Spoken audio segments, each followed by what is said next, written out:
প্রিয় দর্শক, আপনাদের স্বাগত ইস্পাহানি মির্জাপুর জিরো আওয়ারে। বৈশাখী টেলিভিশনের সমসাময়িক বিষয়ভিত্তিক আলোচনার নিয়মিত আয়োজন ইস্পাহানি মির্জাপুর জিরো আওয়ার। টেলিভিশনের পর্দার পাশাপাশি বৈশাখী টিভির ফেসবুক পেজ এবং ইউটিউবেও অনুষ্ঠানটি দেখবার আয়োজন রয়েছে। প্রতিদিনের মতো আজও কথা হবে একটি নির্ধারিত বিষয়ে। আজ আমরা কথা বলবো আমাদের প্রয়াত গ্র্যান্ড মাস্টার জিয়াউর রহমানকে নিয়ে। আলোচনার শিরোনাম দাবার জিয়া, জিয়ার দাবা। যে দুজন অতিথি আমাদের মাঝে উপস্থিত রয়েছেন কথা বলার জন্যে, তাদের সঙ্গে আলোচনার পর্বটি প্রথমে সেরে নিচ্ছি। আমার ডানে প্রথমে আছেন দাবার গ্র্যান্ড মাস্টার এনামুল হোসেন রাজীব। এরপরে রয়েছেন বাংলাদেশ দাবা ফেডারেশনের সাধারণ সম্পাদক সৈয়দ শাহাবুদ্দিন শামীম। আপনাদের দুজনকে স্বাগত আমাদের এই অনুষ্ঠানে। প্রিয় দর্শক, আমরা সাধারণত বৈশাখী সংবাদের শিরোনাম দেখে এই অনুষ্ঠানটি আমরা শুরু করে থাকি, তবে আজ এর পরিবর্তে আমরা দেখব গ্র্যান্ডমাস্টার জিয়াউর রহমানের শেষ বিদায়ের উপর আমাদের যে প্রতিবেদনটি সেটি, তারপরে যাব আলোচনায়। পল্টনে বাংলাদেশ দাবা ফেডারেশনে সেই ছোটবেলা থেকেই ছিল তার আসা যাওয়া। নিজের সেই প্রিয় স্থানে আর যাবেন না গ্র্যান্ড মাস্টার জিয়াউর রহমান। শেষবারের মতো শনিবার গিয়েছিলেন, তবে কফিনে শুয়ে। পুরনো জাতীয় ক্রীড়া পরিষদের নিচতলায় হয়েছে জিয়ার প্রথম নামাজের জানাজা। জানাজা শেষে দেশের সেরা এই দাবাড়ুকে ফুল দিয়ে শ্রদ্ধা জানান ক্রীড়াঙ্গন সহ বিভিন্ন ক্ষেত্রের মানুষ। নিয়াজ মোর্শেদের পর দ্বিতীয় বাংলাদেশি হিসেবে 2002 সালে গ্র্যান্ড মাস্টার খেতাব অর্জন করেন জিয়াউর রহমান। 2005 সালে বাংলাদেশি দাবাড়ুদের মধ্যে সর্বোচ্চ ফিদে রেটিং অর্জন করেছিলেন। জাতীয় দাবায় রেকর্ড 14 বারের চ্যাম্পিয়নও ছিলেন তিনি। এছাড়া দেশ বিদেশে রয়েছে নানা অর্জন। তার অকাল প্রয়াণে শোকাহত সতীর্থ ও ফেডারেশনের কর্তারা। ছোটকাল থেকে আমার একজন আইডল ছিল, যে তার মতো হব আমরা, তার মতো ভালো খেলবো, তার মতো টপে যাব। জিয়াউর রহমানের কাছে দাবা সংক্রান্ত যত রকম সাহায্য সহযোগিতা এবং বিশেষ করে উন্নয়নের ক্ষেত্রে কোনো রকম যে পরামর্শ, সেক্ষেত্রে তিনি ছিলেন অনন্য। একটা খেলোয়াড়ের যে চারিত্রিক বৈশিষ্ট্য এবং চলাফেরা, এটা অন্যান্য ডিসিপ্লিনেও অনেক বেশি শিক্ষণীয়। গ্র্যান্ডমাস্টার জিয়ার পরিবারের পাশে থাকার কথা জানান ক্রীড়াঙ্গনের শীর্ষকর্তারা। সকলে মিলে আমরা ওনার পরিবারের জন্য একটা ফান্ড আমরা যদি রেজ করে আমরা দিতে পারি, তাহলে পরিবারটাও ঠিক হয়ে যাবে। ওনার পরিবারের অর্থনৈতিক যে সমস্যাগুলো আছে, এই সমস্যার পাশে বাংলাদেশ অলিম্পিক অ্যাসোসিয়েশন থাকবে। শনিবার বাদ জোহর দ্বিতীয় নামাজে জানাজা শেষে মোহাম্মদপুরে তাজমহল রোডে বাবার কবরের পাশে দাফন করা হয় এই তারকা দাবাড়ুকে। এর আগে শুক্রবার জাতীয় ক্রীড়া পরিষদে জাতীয় দাবা চ্যাম্পিয়নশিপের 12তম রাউন্ড চলার সময় খেলতে খেলতে হঠাৎ করে পড়ে যান গ্র্যান্ড মাস্টার জিয়াউর রহমান জিয়া। হাসপাতালে নেয়ার পর দায়িত্বরত চিকিৎসক জিয়াকে মৃত ঘোষণা করলে শোক নেমে আসে ক্রীড়াঙ্গন জুড়ে। প্রয়াত গ্র্যান্ডমাস্টার জিয়াউর রহমানের স্মৃতির প্রতি শ্রদ্ধা জানিয়ে আমরা শুরু করছি আজকের আলোচনা। যাচ্ছি দুই অতিথির কাছে। প্রথমেই এনামুল হোসেন রাজীব, আপনার কাছে যাচ্ছি। জাতীয় দাবা চ্যাম্পিয়নশিপে আমাদের জাতীয় পর্যায়ে সবচাইতে বড় আসর, এবং তাতে অংশ নিয়েছিলেন জিয়াউর রহমান, আপনিও তাতে অংশ নিয়েছিলেন, এবং উনি 12তম রাউন্ডের যে খেলায় তিনি অসুস্থ হয়ে পড়েন এবং পরে আমরা জানতে পারি যে তিনি মারা গেছেন, সে খেলা আরেকটি অন্য পক্ষে আপনি ছিলেন, এবং আপনি আপনার সঙ্গেই খেলাটা ছিল, এবং আপনি তখন বোধহয় আপনার চাল দেওয়ার ছিল, চালটা দিয়ে আপনি খেয়াল করেন যে উনি অসুস্থ, উনি ঢলে পড়ছেন, এরকম একটু সেই সময়ের কথা একটু শুনতে চাই আপনার কাছে। আমি আসলে চাল দিইনি, আমি চিন্তা করছিলাম যে কি চাল দিব। তো হঠাৎ করে আর কি আমি দেখলাম যে জিয়া ভাই একটু বাঁদিকে কাত হয়ে টেবিলের কাত হয়ে কিছু একটা করছে। আমি ভেবেছি অনেক সময় আছে আমরা দাবাড়ুরা খেলতে গেলে অনেক কিছু আমাদেরকে বদার করে, অনেক সময় সেটা আমরা ঠিক করার চেষ্টা করি। তাই আমি ভেবেছি সে হয়তো সেরকম কিছু একটা হয়েছে, এরকম কিছু দেখছে আর কি। তারপরে এরকম 15-20 সেকেন্ড হয়ে গেছে, কিন্তু সে ওই অবস্থাতেই ছিল আর কি, আর সোজা হয়নি। তখন আমি চাল চিন্তা বন্ধ করে আমি তার দিকে তাকালাম। তারপরে দেখলাম যে সে আরেকটু নিচের দিকে নেমে গেল। তো আমি যা জিজ্ঞেস করবো যে জিয়া ভাই কী হয়েছে, কি সমস্যা। তো আমি বলার আগেই সে তখন পড়ে যায়। তো আমি তখন সঙ্গে সঙ্গে গিয়ে ধরি, অন্যরাও দৌড়ে আসেন, সবাই এসে ধরেন এবং চেষ্টা করেন যে তার তখন আমার মনে হয় যে সেন্স আসলে সেভাবে ছিল না। তো তারপরে এর মধ্যে ভাবি ছিল পাশের রুমে, তাকে খবর দেয়, সে চলে আসে। তারপরে সে এসে অ্যাম্বুলেন্সের কথা বলছে যে অ্যাম্বুলেন্স ডাকো, যে অ্যাম্বুলেন্সে হসপিটালে নিতে হবে। তো তখন আর কি আমি আমার সঙ্গে গাড়ি ছিল, তো আমি বললাম যে আমরা অ্যাম্বুলেন্স আসার থেকে গাড়িতে করে নিয়ে গেলে তাড়াতাড়ি নিতে পারবো। পরে সবাই মিলে মানে তাকে 3 তলা থেকে নিচে নামানো হলো। তারপর গাড়িতে করে আমরা যত দ্রুত সম্ভব ইব্রাহিম কার্ডিয়াকে নিয়ে গেলাম এমার্জেন্সিতে। তো সেখানে আসলে মানে আমি মনে করেছি যে হয়তো অসুস্থ হয়ে গেছে, আমরা হসপিটালে নিয়ে গেলে ঠিক হয়ে যাবে। কিন্তু এমার্জেন্সিতে ঢোকার পরেই ডক্টরের কথা শুনে আমি একটু হয়ে গেছি, যে ডক্টর বলছে যে আসলে পালস নেই, তারা আবারও চেষ্টা করবেন, ইসিজি করে দেখবেন। মানে তাতে মনে হয়েছে যে আর নেই সে, এবং তারপরেও তারা চেষ্টা করেছেন, কিন্তু লাভ হয়নি। মৃত্যু শোকের, তবে প্রিয়জনের মৃত্যু, স্বজনের মৃত্যু গভীরতর শোকের। এমন একটি অভিজ্ঞতা আপনার হয়েছে যা আসলে গভীর শোকের জন্ম দেয়।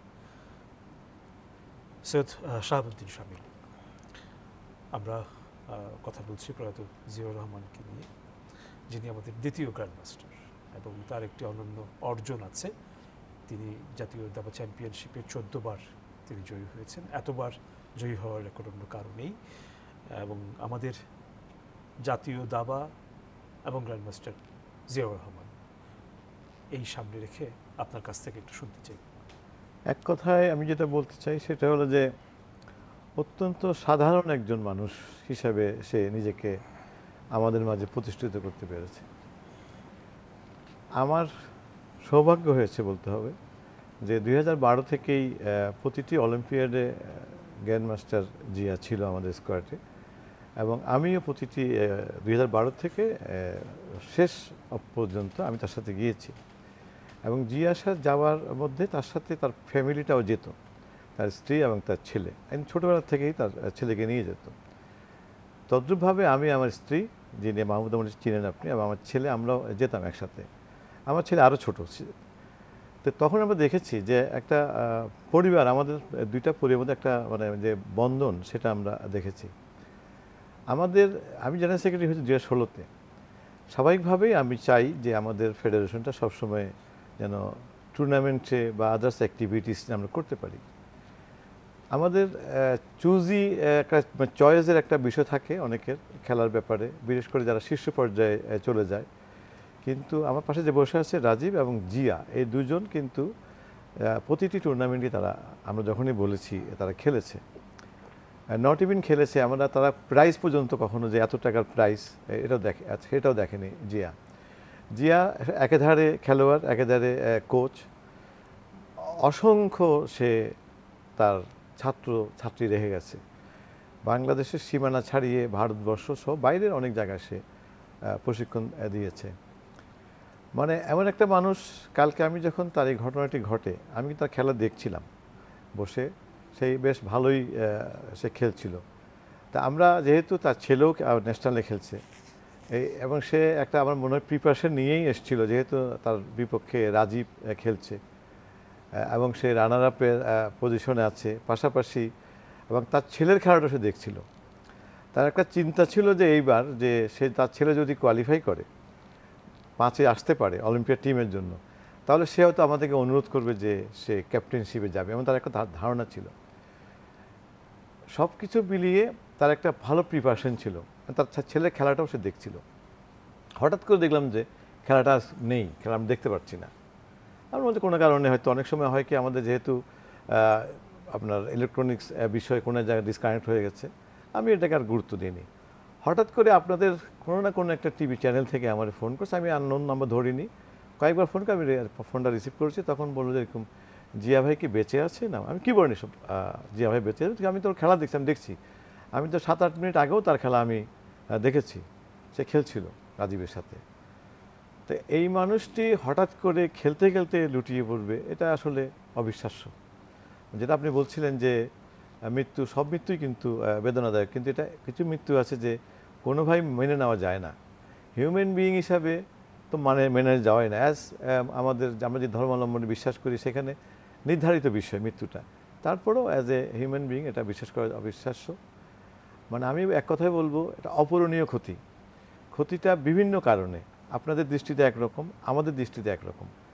আমাদের 5 জন গ্র্যান্ড মাস্টার, আমার ইতিমধ্যে রাজীব আমাদের সর্বশেষ গ্র্যান্ড মাস্টার, জিয়া আমাদের দ্বিতীয় গ্র্যান্ড মাস্টার। আমাদের 5 গ্র্যান্ড মাস্টারের মধ্যে আমাদের 2 জন গ্র্যান্ড মাস্টার বিভিন্ন কারণে নিয়মিত দাবাতে নেই। আমাদের 3 গ্র্যান্ড মাস্টারই এখন খেলছে, তার মধ্যে আবার নিয়াজের বিভিন্ন তার শারীরিক অসুস্থতার কারণে অনেকগুলো সে টুর্নামেন্ট বলেন সে অ্যাভয়েড করার, কিন্তু রাজীব এবং জিয়া তারা কিন্তু আমার টুর্নামেন্ট সবসময় খেলেছে। এই টুর্নামেন্ট আমাদের এই যে 3 জন আছে, আমরা যদি অ্যাক্টিভ গ্র্যান্ড মাস্টার ধরি, তাহলে আমাদের 2 জন নেই, আরও একজন কমে গেল। এবং কমে যাওয়াটা হলো কি, আমাদের একজন ভালো আমরা কোচ হারালাম, একজন ভালো খেলোয়াড় হারালাম, একজন গ্র্যান্ড মাস্টার হারালাম। পদবী গ্র্যান্ড মাস্টার আমি সে অর্থে বলছি না, একজন শীর্ষ পর্যায়ে খেলা আমরা হারালাম।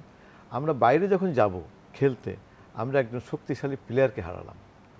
এবং সে যেহেতু সিনিয়র, নিয়াজের পরেই সে তাদের জুনিয়র যারা আছে তাদের সাথে সে পরামর্শ করে, উপদেশ দেয়, পথপ্রদর্শকের জায়গায় ছিল, পথপ্রদর্শকের জায়গা ছিল, একদম কারেক্টলি আপনি মেনশন করেছেন।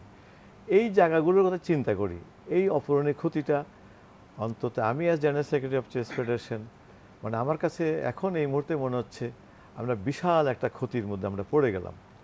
আমাদের মধ্যে এমনি চাপ আছে, আপনাদের তরফ থেকে আমাদের উপর চাপ আছে, রাষ্ট্রের থেকে আমাদের চাপ আছে, আমাদের সমর্থই চাপ আছে যে রাজীবের পরে দীর্ঘকাল আমরা গ্র্যান্ড মাস্টার পাচ্ছি না। এখন আরেকটা গ্র্যান্ড মাস্টার, যেটা সর্বোচ্চ রেটিং ধারী আমাদের দেশের, তাকে আমরা হারালাম। যিনি নানাভাবে ভূমিকা রাখছিলেন দাবার অঙ্গনে, মারাত্মক ভূমিকা রাখছিল এবং একটা পরিবারের মতন। আমি যখন 2016-তে জেনারেল সেক্রেটারি হই, তখন আমরা একটা চিন্তা করলাম যে তাদের, যেহেতু আমার সাথে একটা পারিবারিক রিলেশন আগের থেকেই, যেহেতু আমার স্ত্রীও দাবাড়ু, সেই কারণে তার সাথে আমার একটা ভালো রিলেশনশিপ ডেভেলপ করেছে আগের থেকেই। অনেক কথাবার্তা তাদের থেকে আলোচনা করে আমি চিন্তা করলাম যে আমাদের যারা সম্ভাবনাময় দাবা, আমি 6 নম্বর গ্র্যান্ড মাস্টারের কথা কিন্তু কখনো মাথায় আনিনি। আমার যে পাস্ট হিউজ যে স্পোর্টস এক্সপিরিয়েন্স, 35 ইয়ার্স 40 ইয়ার্স যে আমি স্পোর্টসে আছি, সেই এক্সপিরিয়েন্স থেকে আমি চিন্তা করেছি আমি 6 নম্বর পিছিয়ে দৌড়িয়ে লাভ নেই, 5-এর পরে অধিক কীভাবে পাওয়া যায় সেটা চিন্তা করে তখনই আমরা আমাদের জিয়া, নিয়াজ এবং রাজীব, এরা 3 জনই মোটামুটি খেলার পাশাপাশি প্রশিক্ষণ দেয়, তাদেরকে আমি কিন্তু এঙ্গেজ করেছি। এবং সবচেয়ে বড় কথা যে জিয়াকে আমরা যখন বিশেষ করে মেয়ে প্লেয়ারদের জন্য অনুরোধ করেছি যে তোমার এখান থেকে দূরে অনেক ট্রাফিক জ্যামের কারণে কিছু খেলোয়াড় তোমার এখানে রাখা যাবে কিনা মেয়েদের মধ্যে, সে এবং তার স্ত্রী লাবণ্য বা দুজনেই সানন্দে আমাদের প্রস্তাব গ্রহণ করেছে। আমরা তাদেরকে তাদের যে খাওয়ার টাকা যে সম্পূর্ণ দিতে পেরেছি তাও আমরা বলবো না, কিন্তু তাদের আমি সহায়তা করেছে। একটা অনেক সর্বাধিক যে চিন্তা করি, মানে দাবার এই আমরা উন্নয়নের জন্য কি একটা দরকারি একটা মানুষ চলে গেছে, সবাই প্রয়োজন, কিন্তু পার্টলি সবাই প্রয়োজন, কিন্তু এই জিয়া চলে যাওয়াটা আসলে মেনে নেওয়া যায় না। আমরা আসবো আবারও আপনার কাছে, ফিরছি এনামুল হোসেন রাজীব, আপনিও একজন গ্র্যান্ড মাস্টার, জিয়াউর রহমান ছিলেন আমাদের দ্বিতীয় গ্র্যান্ড মাস্টার, আমাদের প্রথম গ্র্যান্ড মাস্টার নিয়াজ মোর্শেদ, আপনি হচ্ছেন আমাদের সবশেষ অর্থাৎ 5ম গ্র্যান্ড মাস্টার। আমি আসলে একজন গ্র্যান্ড মাস্টার হিসেবে আপনার চোখে আরেকজন গ্র্যান্ড মাস্টার জিয়াউর রহমানকে দেখতে চাইছি একটু। জিয়া ভাই, আমি যখন প্রথম খেলতে আসি তখন সে ইন্টারন্যাশনাল মাস্টার ছিল, তখনই সে অনেক শক্তিশালী খেলোয়াড় ছিল আসলে। তো গ্র্যান্ড মাস্টার হওয়ার অনেক আগে থাকতেই আমি তাকে দেখতাম যে সে অনেক, যেহেতু সে 14 বার ন্যাশনাল চ্যাম্পিয়ন হয়েছেন, বোঝাই যায় যে কত স্ট্রং খেলোয়াড় উনি ছিলেন, এবং ওনার সঙ্গে খেলতে সবাই সে সময় ভয় পেত আর কি। তো একজন, আমি মনে করি যে গ্র্যান্ড মাস্টার হিসেবে উনি অনেক ভালো খেলোয়াড় ছিলেন, কিন্তু আমাদের দেশে সুযোগ সুবিধার যে অভাব রয়েছে, সে কারণে উনি তার যে পটেনশিয়াল, যতদূর উনি যেতে পারতেন ততদূর হয়তো উনি যেতে পারেননি, কারণ তার সেই মেধা ছিল।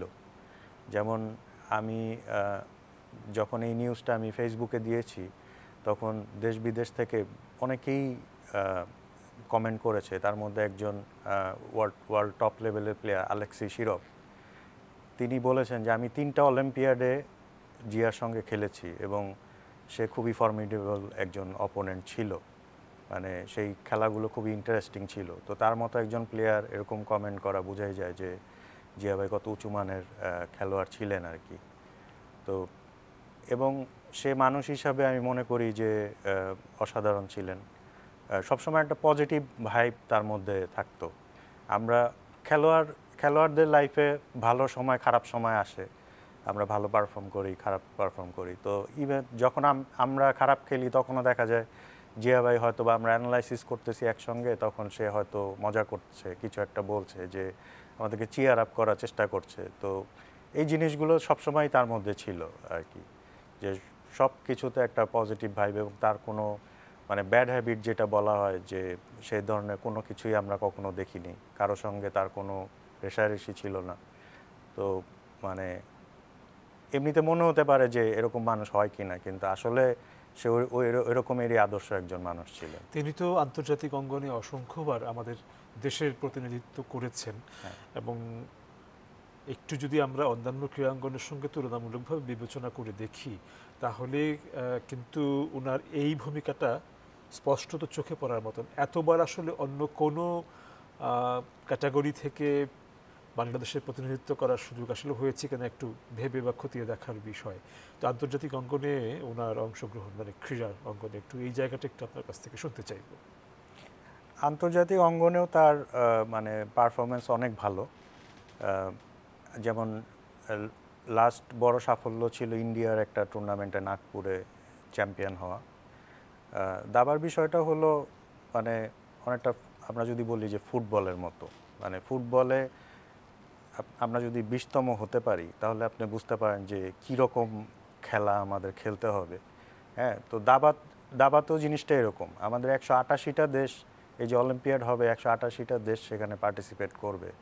হ্যাঁ, তো যে কারণে আমাদের দাবাতে কি চ্যাম্পিয়ন না হলে অনেকে বুঝতে পারে না যে না দাবাতে অনেক ভালো রেজাল্ট হয়েছে। হ্যাঁ, তো অনেক টুর্নামেন্টেই দেখা গেছে যে আমরা টপ 5 টপ 10-এ, তো এটা আসলে একটা বিশাল রেজাল্ট। হ্যাঁ, তো জিয়া ভাইয়ের এরকম অসংখ্য রেজাল্ট রয়েছে। এই কিছুদিন আগেও সে যখন ইউরোপ ট্যুরে গিয়েছিলেন সেখানে একটা টুর্নামেন্টে প্রায় চ্যাম্পিয়ন হচ্ছিলেন, লাস্ট রাউন্ডে হতে পারেননি। তো অনেক ভালো ভালো রেজাল্ট উনি করেছেন বা দাবাতে আছে, কিন্তু সেটার সঠিক মূল্যায়ন কখনো হয়নি, কারণ ওই যে আমরা চ্যাম্পিয়ন ছাড়া আর কোনোটাকে আমরা ঠিক বুঝতে পারি না যে কীরকম রেজাল্ট এটা হয়েছে। দাবা সম্পর্কে সাধারণ মানুষের একটু বোঝাপড়ার জায়গাটা একটু কম, সেই কারণে ক্রিকেট বা ফুটবল যতটা আসলে ঘরে ঘরে হয় বা ঘরের আশপাশে যতটা যে পরিমাণ হয় তাকে নিয়ে যে পরিমাণ উন্মাদনা থাকে সব কিছু মিলে দাবা নিয়ে সেটা না থাকার কারণেই হয়তো আমরা অতটা বুঝে উঠতে পারি না। আর একটু এর বিচার যে পদ্ধতিগুলো আছে হ্যাঁ সেগুলো একটু না বুঝতে পারার মতন অক্ষমতা জায়গা আছে। একটু যাব সৈয়দ শাহাবুদ্দিন শামীম আপনার কাছে। জিয়াউর রহমান আমাদের দাবা মানে বিশ্ব পর্যায়ে বা আন্তর্জাতিক পর্যায়ে বা দাবা অলিম্পিয়াডে আমাদের অর্জনের ক্ষেত্রে সমস্যাগুলো কি এই বিষয়ে বলতে গিয়ে উনি প্রায়শই একটা কথা বলতেন যে আমাদেরকে খুব কম রেটিং নিয়ে আমাদেরকে লড়াইয়ে নামতে হয়, ফলে আমরা আসলে একটা এর জায়গা থেকে আমাদের চলে আসতে হয়, কারণ বড় বা কঠিন প্রতিদ্বন্দ্বীদের মুখে পড়ি প্রথম রাউন্ডেই। এবং এই জায়গা থেকে উনি বারবারই একটা তাগিদ ছিল যে এই জায়গাগুলোতে একটু ভালো করা খুব জরুরি, যা আসলে মূলত আপনাদের দায়িত্ব, মূলত আপনাদের, অন্যদেরও থাকে। একটু এই জায়গাটা একটু আপনি আসলে যথার্থ কথা বলেছেন। আমাদের দাবাতে প্লেয়ারদের যখন 100 প্লেয়ার্স একটা টুর্নামেন্টে খেলবে সেখানে আমাদের হিসাবটাই ভিন্ন। যে প্রথম রাউন্ডে মিনিমাম ফার্স্ট রাউন্ডে খুব শক্তিশালী প্লেয়ারের সাথেই খেলা হয়। সেই হিসাবে দেখা গেছে যে অনেক সময় আমরা অনেক কঠিন প্লেয়ারদের সাথে খেলতে হয়। আমরা বিশেষ করে আমি আমার সময়ের কালের কথা বলবো। আমি যেহেতু দীর্ঘদিন আছি সেই হিসাবে তার কাছ থেকে অনেকজন জানতে চেয়েছি, তার থেকে আমরা অনেকগুলো উপদেশ আমরা পেয়েছি, যেটা আমি আজকে দুপুরবেলা অনেককে বলেছি যে আমাদের উপদেশ অনেকগুলো দিয়েছে কী কী করা দরকার ছিল, কিন্তু প্রশ্নটা এসছে আপনার কথাই বেরিয়ে এসছে যে বুঝতে পারাটা অনেক কঠিন বিষয়। দাবাকে বুঝতে পারলেই তো আপনাকে সহযোগিতা করা যায়।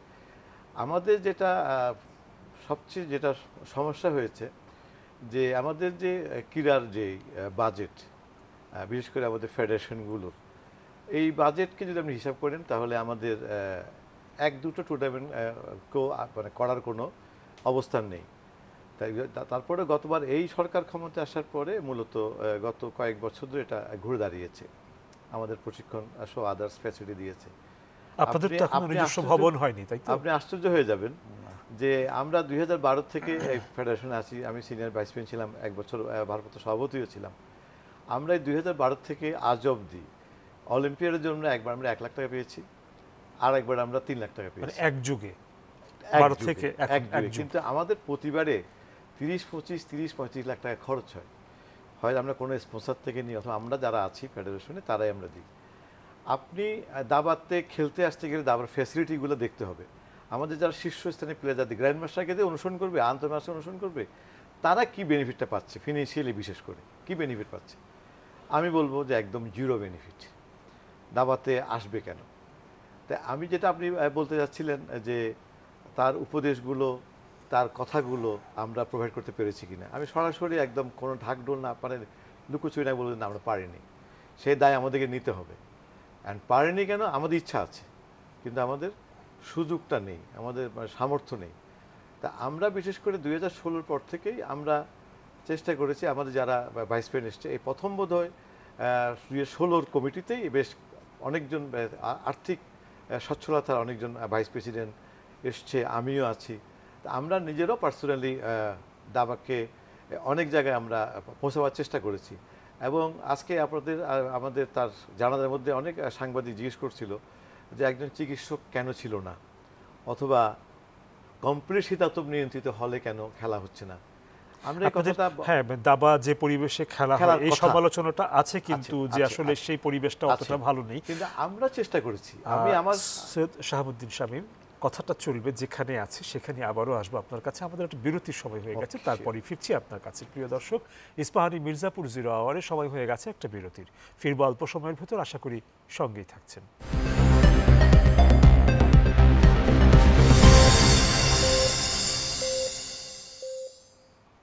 প্রিয় দর্শক, আপনাদের আবারও স্বাগত ইস্পাহানি মির্জাপুর 0 আওয়ারে।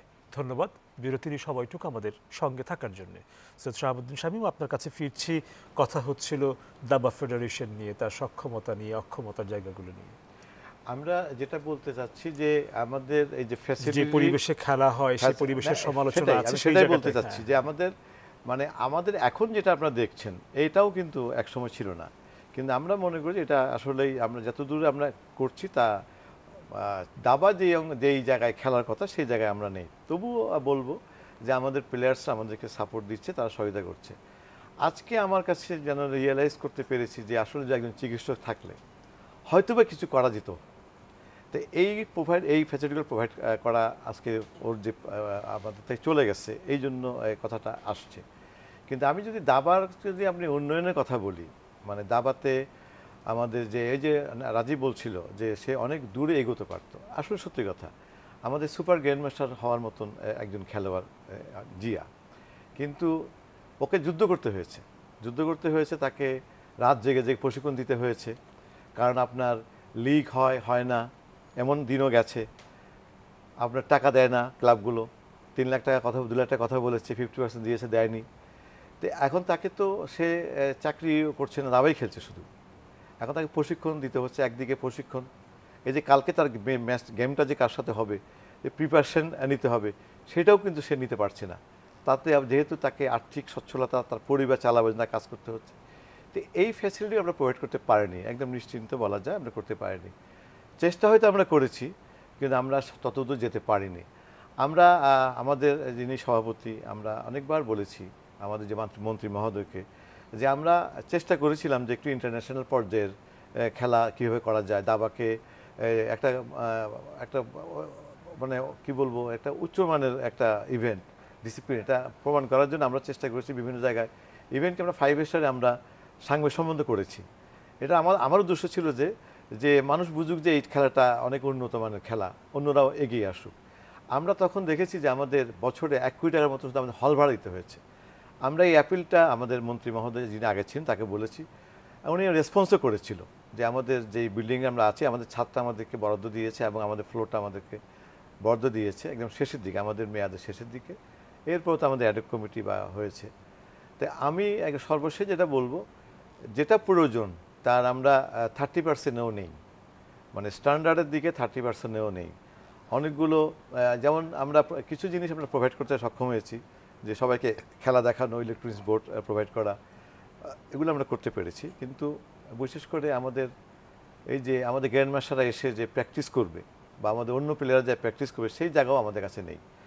আর দাবা কিন্তু যেটা রাজীব আমার চেয়ে অনেক ভালো বলবে, যে অনেক জানার বিষয় আছে, পড়ার বিষয় আছে।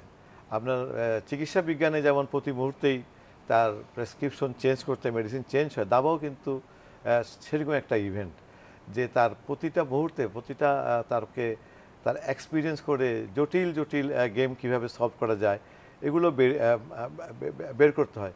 আমাদের সেই সুযোগ সুবিধাগুলো নেই।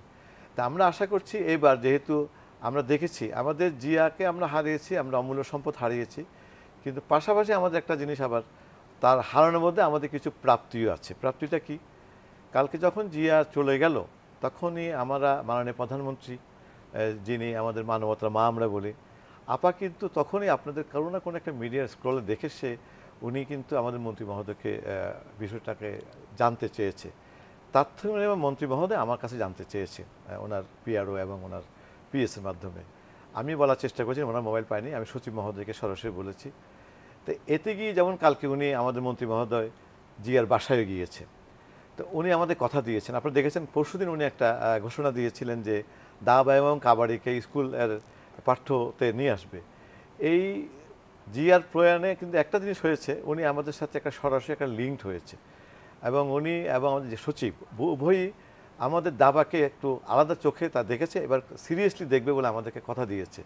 আমাদের প্লেয়ারদের জন্য একটা মাসিক বেতনের একটা ডিমান্ড এসছে, যেটা মোস্ট ইম্পর্টেন্ট। এবং আমাদের আমি মনে করি যদি সরকারের পর্যায় থেকে আমাদের টপ প্লেয়ার কিন্তু খুব বেশি নেই, 5টা গ্র্যান্ড মাস্টার ছিল, একজন তো চলে গেছে, আইএম আছে মাত্র কয়েকজন হাতে গোনা, তারপর ঠিক মহিলাদের একই অবস্থা। আমরা যদি একটা 50 জনের একটা তালিকা করি, মিনিমাম একটা 50 তালিকা করি ক্যাটাগরি ওয়াইজ, এবং তাদের যদি আমরা সরকারি পর্যায়ে, আমাদের ফেডারেশন পর্যায়ে এবং আমাদের স্পন্সর পর্যায়ে যদি আমরা একটা তাদের মাসিক স্যালারির ব্যবস্থা করতে পারি, তাহলে তারা যেমন স্বাচ্ছন্দ্যে তাদের অনুশীলন এবং দাবা খেলতে পারবে, পাশাপাশি অন্যরাও কিন্তু উৎসাহিত হবে দাবা আসার জন্য। যেমন আমি একটা বলি যে আমাদের রাজীব ইন্টারন্যাশনাল এলিগেন্ট চেস একাডেমির সেই ইন্টারন্যাশনাল আমাদের চিফ সিইও ছিল, তখন আমরা দেখেছি কিভাবে মানুষ বাচ্চাদেরকে দাবাতে শেখাবার জন্য আগ্রহ প্রকাশ করেছে। আপনি এখন যদি আমাদের বেশ কিছু ইয়াং দাবাড়ু, যারা বিশেষ করে নারীদের মেয়ে দাবাড়ুদের মধ্যে যারা এখন এবার আমাদের অলিম্পিয়াডের ম্যাক্সিমাম তরুণীরা সুযোগ করে নিয়েছে অলিম্পিয়াডের, এই সবটাই কিন্তু এলিগেন্ট চেস একাডেমি এটা করতে সক্ষম হয়েছে, যেটা আমি বলি। তো এই সুবিধাগুলো যদি আমরা দিতে পারি, তাহলে আমি মনে করছি যে আমাদের দাবা এগিয়ে যাবে। আমরা জিয়ার এই প্রয়াণে আমরা মনে করছি যে আমাদেরকে সবাইকে একত্রিত করার একটা সুযোগ সে করে দিয়েছে। সে চলে গেছে, আমাদেরকে ভাসিয়ে দিয়ে গেছে, আমাদের অনেক অপরের ক্ষতি করে দিয়েছে। জিয়ার এই যাওয়াটা আমি মনে করি আমাদের ঘুরে দাঁড়ানোর একটা সে ব্যবস্থা করে দিয়েছে, কারণ এই জায়গায় থাকা যাবে না। আসবো শাহাবুদ্দিন শামীম আপনার কাছে, এনামুল হোসেন রাজীব আপনার কাছে যাচ্ছি। এই কথায় কথায় খুব পরিষ্কারই হয়ে উঠছে যে আমাদের অন্তত আমাদের দেশে দাবা খেলতে যাওয়া কতটা সাহসের ব্যাপার, জীবন জীবিকার সঙ্গে সম্পর্কটা রেখে শেষ পর্যন্ত এই খেলার সঙ্গে থাকতে পারা একটা বেশ কঠিন বিষয় এই আলোচনাতে পরিষ্কার বোঝা যাচ্ছে। এই লড়াইটা অন্তত আমাদের দেশের দাবাড়ুদের যে লড়াইটা, এই জায়গাটা একটু আপনার কাছ থেকে শুনবো। হ্যাঁ, মানে বাংলাদেশের প্রেক্ষাপটে আসলে দাবাকে মানে প্রফেশন হিসেবে নেওয়াটা খুবই কঠিন। তো জিয়া ভাইও করেছেন, আমিও চেষ্টা করছি। তো যেটা দেখা যায় যে একটা সময় গিয়ে হয়তো ট্রেনিং দিতে হয়, সেটাই হলো সবথেকে সহজ ওয়ে আর কি। তো কিন্তু ট্রেনিং দেওয়াটা আসলে যে প্রবলেম হয় যে ট্রেনিং দিবে তার আসলে খেলাটা ডাউন হয়ে যায়। মানে কোচ আর খেলোয়াড় প্লেয়ার দুটা আসলে কখনো একসঙ্গে হয় না। তো আমরা মানে আমাদের দেশে আমরা দাবা নিয়ে বলছি যে কেন গ্র্যান্ড মাস্টার বের হচ্ছে না, অথচ আপনি আমাদের পঞ্চম গ্র্যান্ড মাস্টার এবং আমাদের প্রথম গ্র্যান্ড মাস্টার নিয়াজ মুর্শিদ 1987 সালে বোধহয় না, 87, আর আপনি হচ্ছেন 2008-এ সবশেষ, 8 থেকে মানে 16 বছরের ভেতরে আমরা কিন্তু আরেকজন গ্র্যান্ড মাস্টার পাইনি। হ্যাঁ, বলুন আপনি। হ্যাঁ, তো এখন মানে আমার সমসাময়িক যে ভারতীয় খেলোয়াড়, আমরা প্রায় ভারতের সঙ্গে তুলনা দিই যে ভারতের প্লেয়ার এত বেরোচ্ছে, এত গ্র্যান্ড মাস্টার হচ্ছে, বাংলাদেশে কেন নেই। তো আমার যে সমসাময়িক প্লেয়ার, তারা দেখা গেছে সেখানে একটা গভর্নমেন্টেরই একটা স্কিম আছে যে কেউ যদি গ্র্যান্ড মাস্টার হয় গভর্নমেন্ট থেকে 5 লাখ রুপি দিবে। তারপর দেখা যায় সে যে স্টেট থেকে হয় সেই স্টেট আরও বেশি দেয় গভর্নমেন্টের থেকেও। তারপরে ইন্ডিয়ান গভর্নমেন্টেরই একটা রুল আছে যে প্রত্যেক কোম্পানিতে 5% বা 10% স্পোর্টস পারসন রাখতে হবে। হ্যাঁ, তো দেখা যায় যে স্পোর্টস পারসন বলতে সব ধরনের দাবারুরাও সেখানে আছে। আমার সমসাময়িক যত গ্র্যান্ড মাস্টার আছেন প্রত্যেকে কোনো না কোনো প্রতিষ্ঠানে তারা আছেন, এবং হ্যাঁ, এবং সেখানে তাদের কাজটাই হলো যেমন ইউরোপে গিয়ে টুর্নামেন্ট খেলতে হবে এবং সেটা ওই কোম্পানি প্রোভাইড করবে। তারা যদি টুর্নামেন্ট না খেলে সেটা বরং তাদের জন্য সমস্যা, তাদের ব্যাখ্যা দিতে হয় যে কেন তারা খেলছে না। হ্যাঁ, তো বিষয়টা হলো এরকম যে সব কিছু প্রোভাইড করা হচ্ছে। আর আমরা যেমন আমি গ্র্যান্ড মাস্টার হয়েছি, তার আগে আবদুল্লাহ আল রাকিব গ্র্যান্ড মাস্টার হয়েছেন, রিফাত বিন সাত্তার গ্র্যান্ড মাস্টার হয়েছেন। আমরা গ্র্যান্ড মাস্টার হওয়ার পরে কেউই ইউরোপে ওপেন টুর্নামেন্ট খেলতে পারিনি। যে আমাদের যে ওপেন টুর্নামেন্ট আমরা খেলতে যাব সেটা যে এতই এক্সপেন্সিভ, মাত্র ফিনান্সিয়াল সাপোর্টটা ছিল, সেই সাপোর্টটা নেই আর কি। মানে অনেক লড়াই করে এসে গ্র্যান্ড মাস্টারের জায়গায় পৌঁছার পরে যদি ইন্টারন্যাশনাল টুর্নামেন্টগুলো খেলার সুযোগ হারাতে হয়, খুবই দুঃখজনক সেগুলো। হ্যাঁ, তো এটাই আর কি। তো বাংলাদেশে আসলে বাংলাদেশের প্রেক্ষাপটে মানে দাবাকে প্রফেশন হিসেবে নেওয়াটা খুবই খুবই কঠিন আসলে। যে কঠিন সংগ্রামটা আপনারা করছেন। আমাদের আরেকটা বিরতির সময় হয়ে গেছে, ফিরবো আবার আপনাদের কাছে বিরতির পর। প্রিয় দর্শক, ইস্পাহানি মির্জাপুর 0 আওয়ারের সময় হয়েছে, আরও একটা বিরতির, ফিরবো অল্প সময়ের ভেতর। আশা করি সঙ্গেই থাকছেন।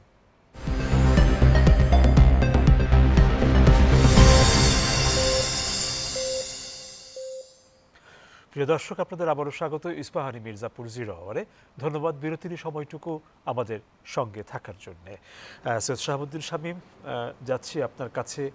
যদি আমরা দাবায় সুন্দর একটা আগামী দেখতে চাই, সেক্ষেত্রে আপনাদের পদক্ষেপগুলো এই মুহূর্তে কি আছে, কি হতে পারে, একটু শুনবো আপনার কাছ থেকে।